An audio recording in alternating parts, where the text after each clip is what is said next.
এই সবটুকু খরচ যদি তার কাছে ব্যবস্থা থাকে অতিরিক্ত, নিত্য প্রয়োজনের অতিরিক্ত, তাইলে তার উপরে হজ খরচ। তো সর্বোচ্চ 6 লাখ, 6.5 লাখ টাকা, 7 লাখ, 7.5 লাখ, 6 লাখ টাকা দিয়েও এবছর অনেক আল্লাহর বান্দা হজে যাইতেছে। তাইলে ধরেন এই 6 লাখ টাকা এবং একটা মানুষের 1.5 মাস হজের সফরটা 40-42 দিন, 41 দিনের, তাহলে 1.5 মাস সংসারের খরচ। তো কারো সংসারের 1.5 মাসের খরচ কত? নাহলে 1 লাখ টাকা ধরে নিলাম, 2 লাখ টাকা। তো 6 লাখ আর 2 লাখ 8 লাখ। তো এই 8-10 লাখ টাকা যার কাছে আছে জমা, ওই ব্যক্তির উপরে হজ খরচ। তাহলে এরকম কি পরিমাণ মুসলমানের উপরে হজ খরচ? হজ খরচ, হজ ফরজ হওয়ার জন্য মাল 1 বছর হওয়া কিনা জরুরি না।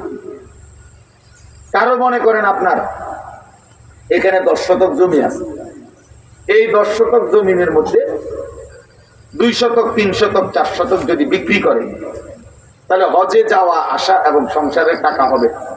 আর বাকিটুকু দিয়া আইলে আবার সংসার চলবে, মানে বাকি 7 শতক দিয়েও বেচারা পরে চলতে পারবে। আর 3 শতক বিক্রি করলে, 4 শতক বিক্রি করলে হজে যাওয়া এবং আসা এই টাকা হবে, সংসারের মৌলিক টাকাটাও হবে, এই 8-10 লাখ টাকার ব্যবস্থা হবে।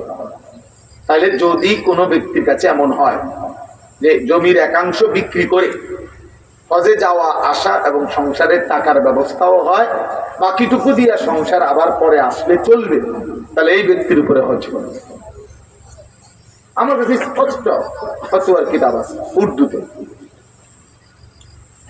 এই ব্যক্তির উপরে হজ খরচ। এখন 3 শতক জমি বেচলে 10 লাখ টাকা হবে এমন বেড়ে নাই? কথা কয় না? 5 শতক জমি বেচলে 10 লাখ টাকার ব্যবস্থা হবে এমন লোক নাই? এমন জমি নাই? এবার আর জমি নাই? 5 শতক ছাড়া ওনার আর জমি আসেনি? তো ওই বাকিটা জমি দিয়া ওনার সংসার চলেনি? কি জমি লাগেনি চলতে? ব্যাংকের টাকা, ফুতের বিদেশের টাকা, দোয়ানদারির টাকা। জমির টাকা লাগলে তো ওরা জমিয়ে বেচতে হইলে, ওটা এই জমিগুলো লাগেই না ওনার। এটি ছাড়াই তো বাজার খরচ, সংসার, বাচ্চা কাচ্চার সব কিছুই কি করতেছে?